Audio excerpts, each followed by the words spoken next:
My name is Lars Hauer. Welcome to On the Fringes of Sound. Today we are talking with our good friend, musician, producer, and host of Audionautic, Kh3rtis. How you doing, man? I'm good, mate. I'm good. How are you doing? You okay? Oh yeah, I'm doing all right. Got beautiful weather today, and I'm inside for it. It's awesome. It's the best way. Yeah, sun shining for the first time over here in a long while. It's a long weekend here, so yeah, it's good. It's feeling good. Summer's on the way. Bit vitamin D, and it's gonna be nice. It's good for the soul. Oh, I hope you guys actually get like real summers there. We get like 2 months, and then it's back to winter. Yeah, well, we'll see. We'll have to see. Yeah. Okay. So let's take a look at your latest album first. So Maroon seems to be like a really great continuation of all your previous work. And it's even got those cool little, what I call like psychedelic accoutrements throughout. So, it's been pretty consistent all the way since ebbs, flows, and solos. And help me pronounce this. Is it Gakha? Nokha. Nakha noises. Nokha. Yeah. Okay. Not well versed in Vietnamese. Korean was difficult. Really difficult. Hangul is difficult. Yeah. So, considering you firmly established your sound at this point, like where did the original inspiration for your sound come from? That's a good one. I think a lot of it is like Lemon Jelly. Like the band Lemon Jelly, trip hop, and yeah, blues infused with electronica, but kind of like a bit of a happy-go-lucky kind of vibe. Like it's like the Shores of Shoal. It's very positive. It's very happy. It's very kind of like bouncy, and it's nice. Yeah. Right. The notion of it is that kind of vibe. Everything's very simple, and it just builds up from there. The idea, it can all same as the setup. My setup could be put in a suitcase.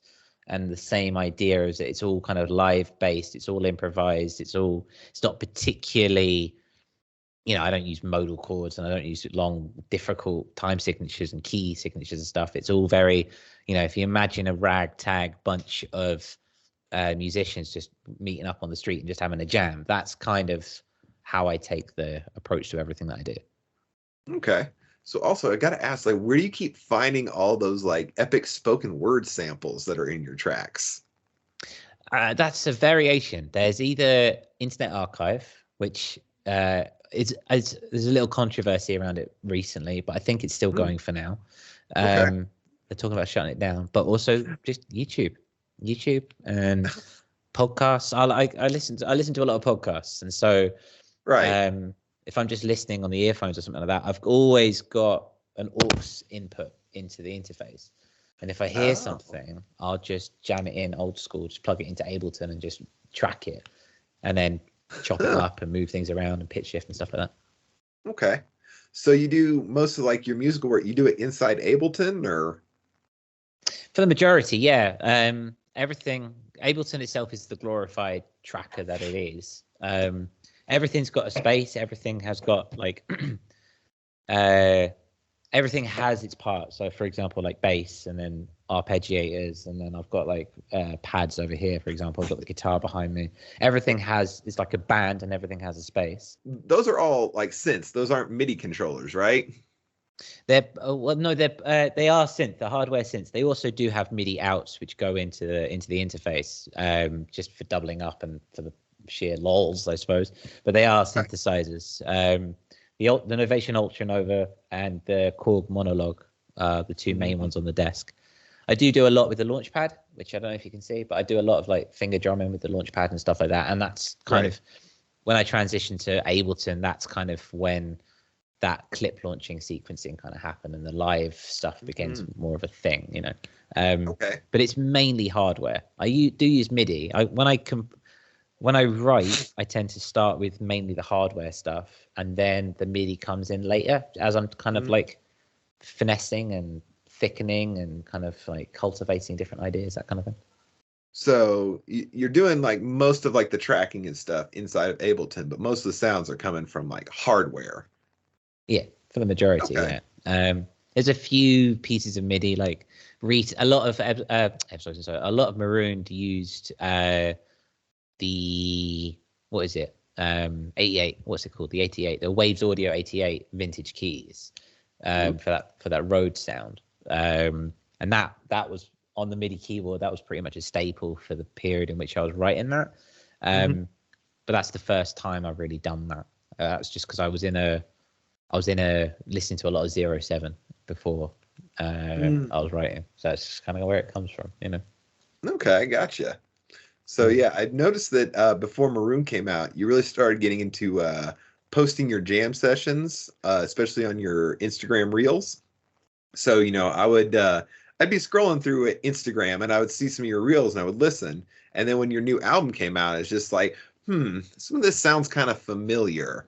I've noticed it's like you've really integrated like more guitar sounds in there as well, especially with your Telecaster, which is very interesting choice. I love the twangy sound. So would you say that doing the short jams has helped you create more or like explore new sounds? Yeah, I think it's also about workflow as well, and kind of where you're prioritizing. Like when I tend to write the albums, I'm not filming or I'm not generally recording, and it's all a bit more spur of the moment. And I try as much as I can to do the same thing when I film, but ultimately, you know, your imposter syndrome kicks in, your perfectionism kicks in, you're kind of doing it through. So you have a different workflow and you might work something out and then film it and something like that. And these days it's not so much, but that's kind of where it's at. And so what that does, that allows, well, me at least, to try something different, something new, different sounds. And I did January before Maroon came out, and I think that was really useful for me, because you are forced to try something new. You're forced to step out the box. You're forced to go, all right, I'm not going to use a pad today. I'm gonna take a kick sample and turn it into a pad. You know, and it's those different workflow techniques and trying to come up with different textures force you to think in a different way. And I think, yeah, that kind of extrapolated through in that way. And now January, that was one jam a day for the entire month of January. Yeah.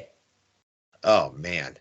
So was that challenging? Like, did you feel like you were like some days you really like struggled to get something out, or did you feel like for the most part it was just kind of like, oh yeah, no, I'm just going to try this weird thing now? A bit of both, I think. So I batched it. So I think I did it in 3 batches. I think I did days 1 through 12, then days 13 through 26, and then I finished it off at one point. I did batch them. Okay. We got into the habit of batching content for Audionautic, and it really helps with my consistency, because I don't know about you, all this, I don't really enjoy the social media side of things. I love Audionautic. I love presenting. I love chatting to people. I love, you know, messaging people and connecting with the community. And I love putting other people up on a platform, and I love talking about other people's stuff. When it comes to my own stuff and my own work, I'm like, you know, and it's a little bit, yeah. And so, but I wanted to challenge. I knew I had Maroon coming up, and I knew that, I know that it's playing the algorithm game. I knew that if I did that, it would help with the exposure for Maroon, and I was right. It did help. It was also coming in after finishing Maroon, because I finished it back in September, October. It was a way for me to kickstart that production process again, like trying different things. So there were aspects. There were some days where it's like, I really want to do this really well. I love it, and it's amazing. And there were other ones where it gets to the end of the session, I'm like, I don't know. Let's do A minor and let's do it on a trumpet, you know. And it's just like, sure, it works, you know. It works in a day. Yeah. It does help, because you get to the point where you realize that, you know, you do these reels and you do this content creation and stuff like that, which is separate from, it is. I separate it from like your like traditional music creation side of things. But it teaches you to like not worry so much, like, you know, but you're focusing on the bass line and whether or not you're like doing a nice bass riff, you know. And then, but you realize at the same time, most people are watching on their phones, and so there's actually no bass. So they'll see you play bass, but they won't actually hear your bass, you know. So it's like, I think there's a separation, you know, and that was really fun for me in that regard. A separation of what I can do musically and then the entertainment side of it as well. I know when it comes to like creating music, it's like a lot of people have a tendency to be like very self-critical whenever they start creating. Like, Mm. and even I've fallen into the trap of just like, no, this one note just doesn't sound right. And you sit there and you manipulate it and you keep trying this and this. And for whatever reason, it's like, it's just not sounding better. Mm. So do you think that the jam sessions helped you like overcome any kind of issue like that, where you're just sitting there thinking like, no, this isn't right, and just kind of like you just keep tweaking and tweaking for that like pursuit of perfection, basically? Oh, totally, yeah. Like I've started doing more frequent live streams as well after ADSN on Wednesdays, and you're there, you're live, you've got a camera in your face, and there are a few people watching you. So in theory, there's no room for mistake. It's more of a performance side of things. And so it is a case of just becoming, the keys that you hit are the keys that you hit, and it'll be what it is, and you've got to work with it. And that's really, really cathartic, because I've always been about that kind of flow state, and I don't really write the music, and the music kind of just flows through me. But then when you get into MIDI and you can start quantizing and start pitch shifting and stuff, that is when you lose that kind of magic that comes through. If you listen to Descent, the first track on the album for Marooned, that first piano chord that hits, I don't know what chord it is, and it kind of clashes, and it's not in key or anything like that, but it works with the track. And I wouldn't have done that if I wasn't just kind of like bopping along when the drums came in, and then I added those keys later on a pure whim. I just kind of put my hands down on the keyboard, and it's like, all right, let's go with it. Hey, that works. As opposed to like being in the actual MIDI editor and you're like, no, that's not even a real chord. What the heck? Yeah, exactly. I was doing that for a lot. And it stopped being fun. I think it stopped being fun. I've kind of recently leaned into my wonkiness and leaned into my kind of like, the imperfections of my work, the grittiness of the work, and the fact that it is kind of a little bit tilted, for want of a better phrase. That sounds like a good word for it. Yeah. Just I don't know. To me, it's like music should never sound perfect, right? No. To me, if it sounds perfect, it lets me know that you basically cheated. Moving on, let's talk about Audionautic a little bit. So now with Audionautic, I've noticed you've gotten the opportunity to collaborate with several other artists over the past. You did a little, what was it, 3 or 4 track release with Willebrandt, which was interesting because, I know Willebrandt for like his long form, like ambient pieces, lots of field recordings, lots of soft bass. And then all of a sudden it's just like, oh, wow, this sounds funky. This is definitely like some funk influenced stuff here. So, I mean, when you go to collaborate with another artist, like, where do you usually start at? Is it usually something that like you've got kind of sitting around that you started working on, or they started working on, or do you guys usually just start like purely from scratch? I think it depends. I think it depends on the different ones they are in their own right. Like for Calm Complete with Willebrandt, that was Carl's. He already had a drum line, he already had a bass line, he sent it over, and I added some guitars on top. But when I sent the stuff that for him to work on, I had a set session where I was like, okay, tonight I'm going to write for Willebrandt. And that's what I did. And I went through my ritual, and I had everything ready, and I wrote a couple of tracks, or I more like they were just 8-track loops at that point. And I sent, all right, then I packaged them up. I said, right, there for Willebrandt. When it came to Spectre, so Psychonautic volumes 1 and 2, it was a similar thing. From my end, I always tend to go, right, I'm going to write specifically for that moment. However, the ones that I also receive from other people, they can be depending on where they're going on that regard. But I always try to keep it special, I suppose, unique in that regard. Okay. So it's never like, oh, well, I've just got this laying around, so let's work on that together. It's usually like you're working from the perspective of like, oh, well, what works best with this other artist? Yeah, because usually my collaborations start with a conversation. And it's usually a theme, or there's usually some sort of goal that we've been discussing. Like with Spectre, it's the use of psychedelics, and we have a connection in that regard, and we want to discuss that, and we want to kind of meditate on that. With Carl and I, when we did KW, we're both doing a lot of ambient recently, but it would be nice to kind of mix it up, do some beats, and let's try something a bit different, Right. And so that very much came from those conversations, and so that's kind of because of that. I don't really have.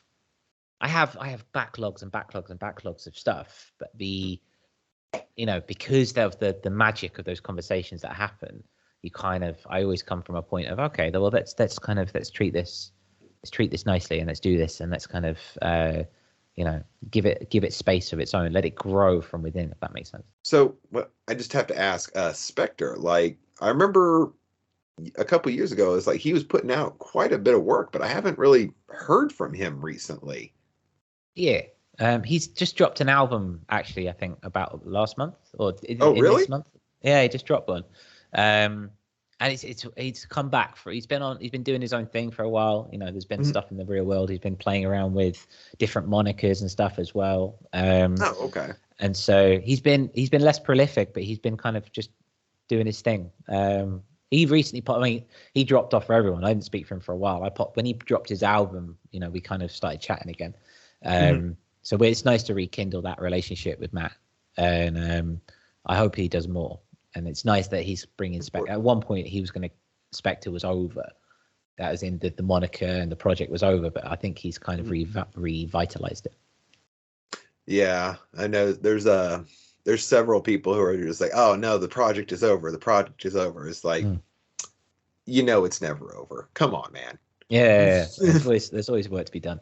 And I think for a long time there's that debate, isn't it? If you've got different types of music, do you do it under different monikers, or do you do it under your own moniker? Where do you put it? And some people go down for that side project line. Some people just stick with the name and what they're doing and their explorations as they are, and each their own, I suppose. So while we're talking about Audionautic, it started out as a show between you and Sunwarper. But now it seems to have evolved. It's still the show. It's a live stream. You guys have a Discord, and you're essentially a full-on label now. So, speaking about the label, you really recently released Frequency Control Center's second album on Audionautic. You've also had other artists join: Sound Phaser, Willibrandt, and then of course there's all the stuff that you and Sunwarper put out. So, looking towards the future, are there any new artists that are planning on joining the label, or do you have any upcoming releases from, familiar names? We have a few releases coming out. I don't want to speak too much without Sunwarper because we're two heads of the snake. But we've been talking with some people in the community who are there's been some collaborative effects, and they're going to bring it to us. And we have a few people who have released with other labels, and they're coming to us in the next couple of weeks. So we got a release coming up in July, and got a release coming out in August, that kind of thing. There are some people coming through, both old and new. We're always excited to receive more, which is really cool. People have started approaching us and saying, hey, this is what I've got to offer, and would you like to release it? And that's only really started happening in the last year or so, and that's quite a nice place to be, because as I said before, I really appreciate shouting about other people and shouting about what they do, and like you do with Fringes of Sound. It's about it's about giving a platform to another artist or a different contemporary, and so it's nice that we're starting to bring that in, and people see us as a space that we can do that kind of thing. So yeah, there's stuff coming down the line. Okay, that's pretty awesome. As far as physical releases, like physical merch through Audionautic, noticed you guys are big fans of CDs and also vinyl. And just for me personally, it's like, when are we going to get some tapes, man? Well, that's something that we are looking at. There is a tape manufacturer here in Prague. I think we're still very new, we're still very young, and we have, because like you say, we have a label, we have a show, we have a Discord, we have lots of we have our fingers in many different pies, because we have this long-term kind of pie in the sky ideal of what we want to be down the line, and that involves like building all these foundations all together at the same time. Right. But it also means that, you know, we're spread quite thin, and so we are looking to get to that. If there's a demand, if people are wanting CDs, tapes. People just haven't requested tapes or anything like that. People always want CDs, or they want a vinyl or something like that. But always open if people want to let us know. Always happy to start looking into tapes and stuff like that. Okay. So talking about vinyls, how do you, I know, so for me, like vinyl, I've wanted to release things on vinyl. However, it seems like it's pretty expensive, and the lead time on getting vinyls is so long. It's such a long lead time, like, because it seems most of the information I've seen is like you have to submit it like for pressing and everything, and then it's like you maybe have all your vinyls within like 3 or 4, maybe even up to 6 months, depending on the manufacturer. You guys, are you guys experiencing a similar thing when it comes to vinyls? Not so much. We have a company that we use where we don't have to have that as much. So we go through a lot of Kh3rtis, which is a made to order factory. And so we don't experience that as much, thankfully.